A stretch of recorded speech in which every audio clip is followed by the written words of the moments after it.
الحق الليمون بقى برخص التراب.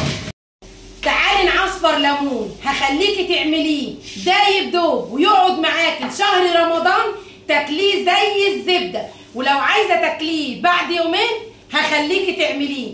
شير على قد ما تقدري ومتابعه لو ما انتش متابعاني. وتعالي 3 كيلو ليمون، نص كيلو جزر، عصفر، حبه البركه ويا ريت ما نكترش عشان ما يغمقش، كيس ملح صغير، ونقلب بقى كل ده ببعضه.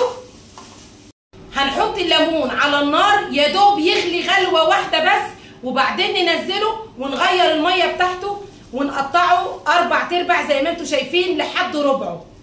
ومن الحشوه اللي احنا عملناها دي هنحط في الليمونه لحد ما تبقى بالشكل ده.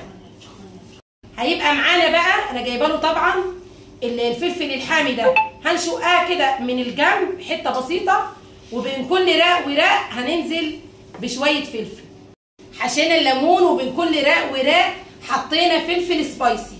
الخلطه بقى اللي باقيه هنفضيها هنا، ونجيب بقى هريسه الشطه وعلى الخلطه كده، وباقي كيس الملح نحط عليهم بقى ميه، وننزل بقى على الليمون زي ما انتم شايفين كده، وعلى الوش بقى كده ننزل بشويه زيت، وكيس بقى زي كده وتقفليه كويس جدا يبقى محكم.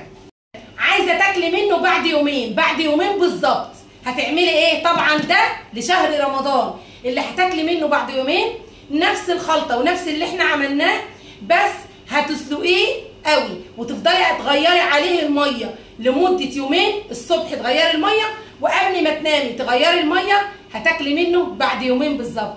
بحبكم في الله.